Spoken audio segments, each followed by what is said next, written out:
glaube, wir fliegen gleich weg, ey. Welcome to Iceland.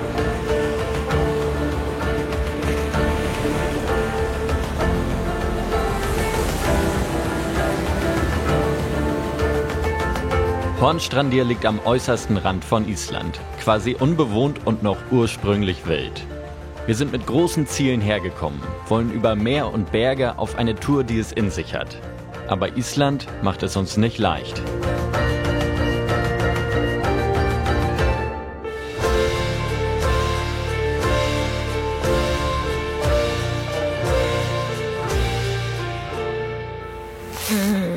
Und wann machen wir Urlaub? Ist doch Urlaub. Los geht's in Ísafjörður, der Hauptstadt der Westfjorde. Kim und ich haben bei dieser Tour Unterstützung von unserem Kumpel Michi. Bist du aufgeregt? Bisschen schon. Das ist sein 11. Mal in Island. Er weiß, worauf er sich vorbereiten muss.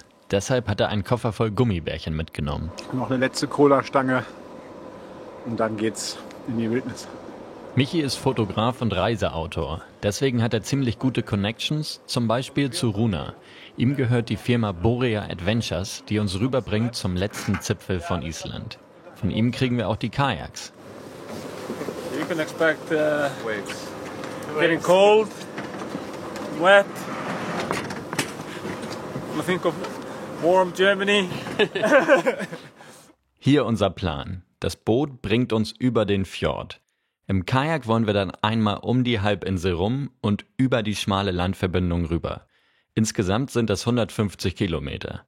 Dafür haben wir eine Woche Zeit. Runas Familie hat früher auf Hornstrandir gelebt. Er kennt auch die ungeschützte Nordseite und ihre Tücken. It all comes down to the weather. I would say that's pretty much the only thing that can make you fail.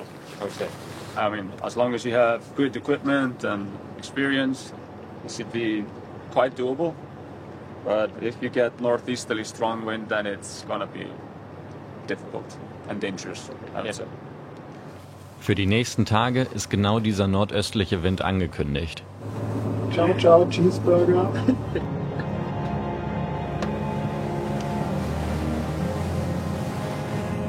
Die Querung bis zur Halbinsel Hornstrandir ist über 30 Kilometer lang. Ich bin ganz froh, dass ich heute noch nicht im Kajak sitze. Vor so einer langen Strecke über das offene Wasser habe ich Respekt. Ich freue mich total auf den Trip. Aber was machen wir, wenn das Wetter gar nicht mitspielt?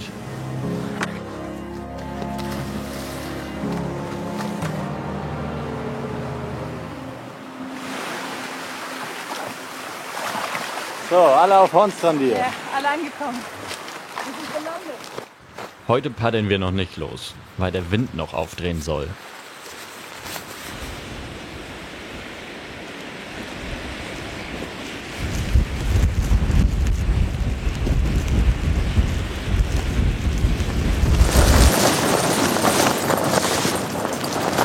Ich glaube, wir fliegen gleich weg, ey. Morgen früh schauen wir auf den Wetterbericht und entscheiden dann, was wir machen. Okay, kann losgehen. Ich bin aufgeregt. So gut paddeln wie Eike und Michi kann ich lange nicht. Was bedeutet das für die Tour? So, immer die Männer hinterher. Das ist meine Perspektive für die nächsten Tage. Da sind über 2 Meter Welle jetzt draußen und auch noch die nächsten Tage. Es macht überhaupt keinen Sinn, da jetzt hinzufahren. Als wenn wir irgendwie um die Ecke rumkommen, hängen wir da dann nur fest draußen. Deswegen fahren wir jetzt hier ein bisschen in das Geschützte rein. Schauen mal, ob wir da irgendwie weiterkommen. Trotzdem fühlt es sich gut an, endlich auf dem Wasser zu sein. Die Kulisse ist auf jeden Fall der Wahnsinn zum Paddeln. Nur ein bisschen kalt. Auf einmal wird es doch ganz schön. Kaum vorzustellen, dass es auf der Nordseite gerade richtig ballert.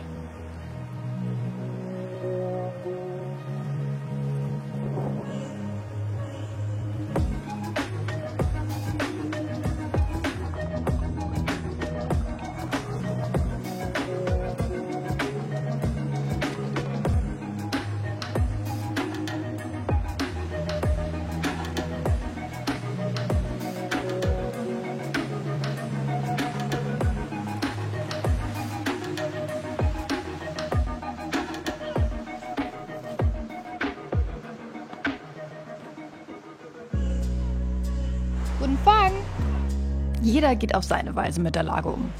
Eike sucht sich neue Ziele. Ich mache das Beste aus dem Moment und Michi lässt seiner kreativen Energie freien Lauf.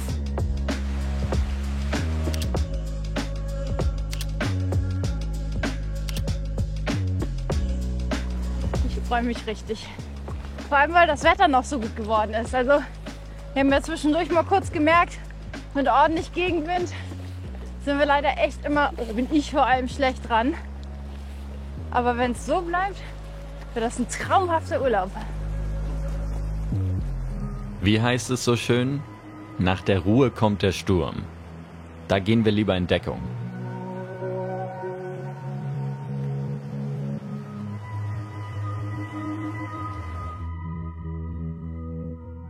Also hier ist vom Runers Vater oder Opa oder was auch immer ein alter Bauernhof, den der Runer saniert hat und seit ein paar Jahren als Lodge nutzt und wir wissen zufällig, wo der Schlüssel ist.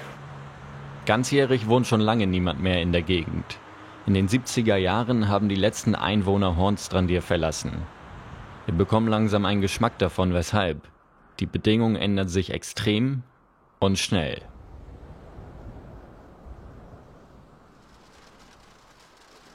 Unsere Tour ist erstmal gelaufen.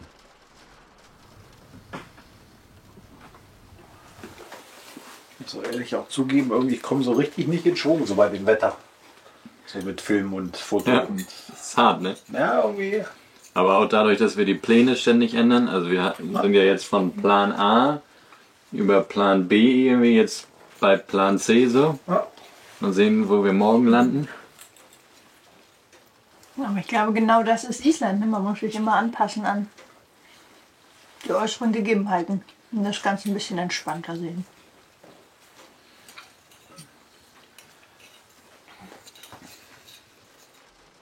Am nächsten Tag immer noch Regen. Mit schlechtem Wetter auf Island haben wir gerechnet, aber hiermit nicht. Welcome to Iceland!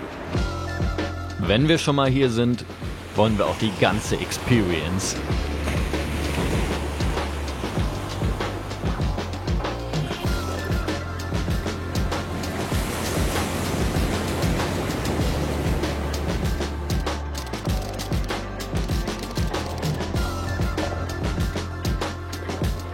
Mit der Perspektive auf ein trockenes Bett macht das hier richtig Spaß.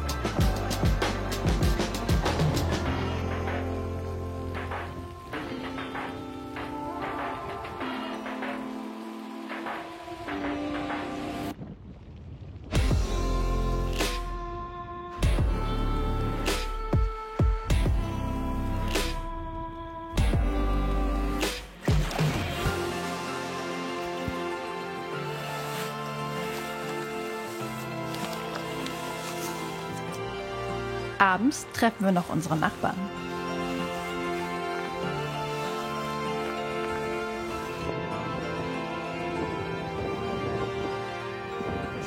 Er hat ein Junges. Er hat einen Papi dabei. Guck mal, oh, der kleine Süß. Oh, wie süß.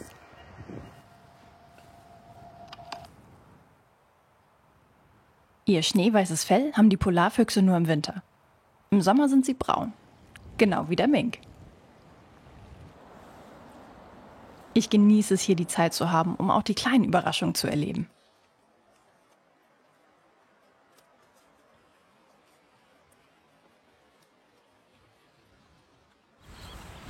Auch mal 2 Tage an einem Ort zu bleiben, macht mir nichts aus. Ich lerne ihn einfach besser kennen. Für mich geht es auf der Reise nicht darum, möglichst viel Strecke abzureißen. Ich stelle mir vor, wie es wäre, tatsächlich hier zu leben. Und das alles wäre mein Garten.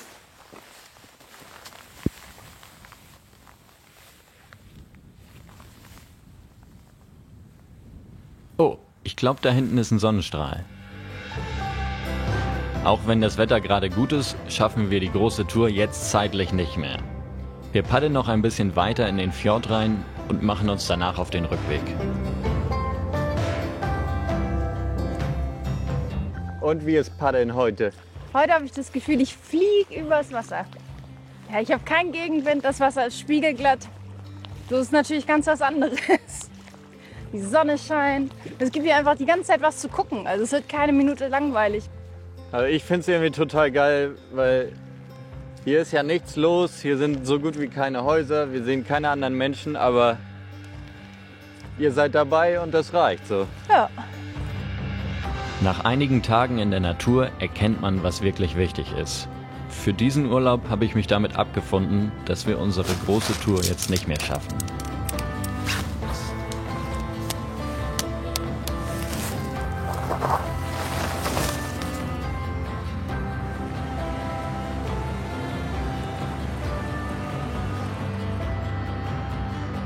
Sollen wir den Abbau-Timelapse machen? Ja. Aufbauen, abbauen. Mittlerweile bin ich voll in der Tourenroutine. Schade, dass wir schon wieder auf dem Rückweg sind. Auf dieser Seite vom Fjord gibt's aber auch noch viel zu entdecken.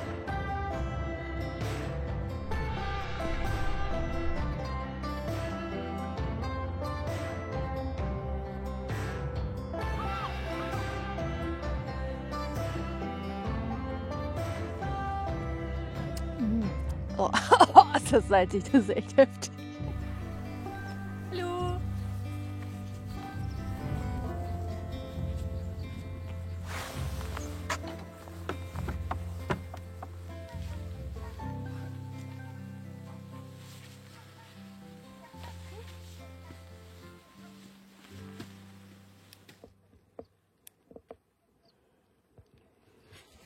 Das mit dem Angeln hat leider nicht geklappt. An unserem letzten Abend will ich trotzdem noch mal was Besonderes auftischen. Was gibt's eigentlich Schönes? Also ich meine, dass ich auch im Bilde bin. Gesalzenes Popcorn. Gesalzenes Popcorn. So, jetzt muss es nur noch ploppen.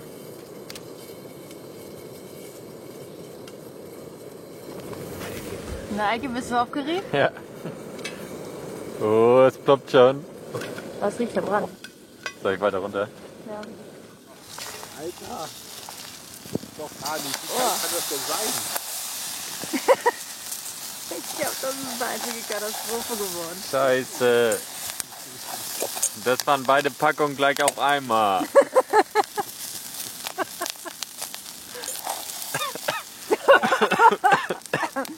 Kein Dorsch, kein Popcorn. Das mit dem Popcorn lernen wir noch, würde ich sagen. Man muss das in der Pfanne machen. Von unserem Campspot müssen wir eigentlich nur noch über den Fjord paddeln und dann wären wir wieder zurück in Ísafjörður. 25 Kilometer. Das sollte Kim nach dem Training der letzten Tage eigentlich schaffen.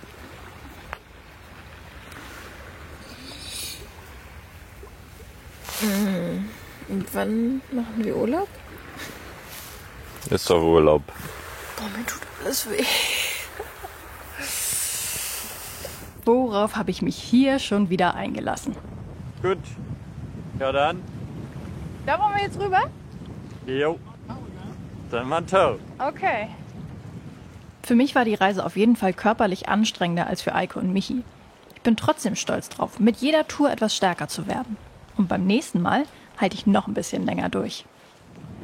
Schon krass, wenn man bedenkt, wenn ich zu Hause in Hamburg losfahre, bin ich in 3 Stunden in Berlin oder noch dahinter, ne? Und hier komme ich gerade einmal so über den Fjord. Aber dafür ist die Belohnung dann umso größer. Ja, ein bisschen schade ist es schon, dass wir das jetzt nicht hier geschafft haben, um den Zipfel rumzukommen. Da muss man sonst noch mal wiederkommen.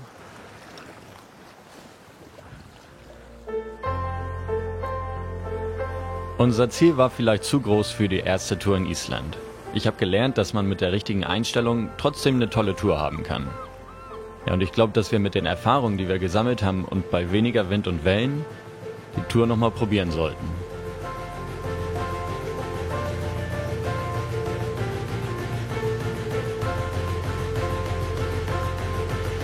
Und dann zeigt uns Island wieder mal, dass es immer für eine Überraschung gut ist.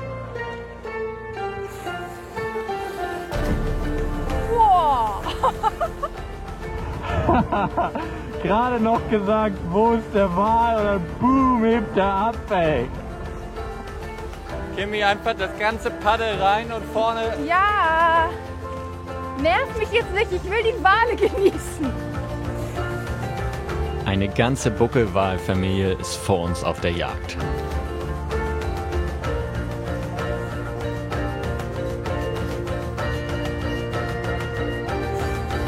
Da, nochmal, boom. Boah! Alter, wie sie sich da so in die Luft schmeißen, ne? Das ist so irre. So, jetzt noch einmal in die Luft springen, bitte.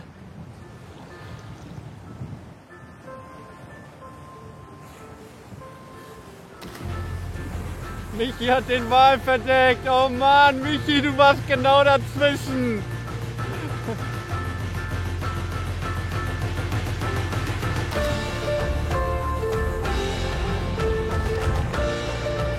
Boah, ich hab Gänsehaut, ey. Und ausnahmsweise mal nicht, weil mir so kalt ist.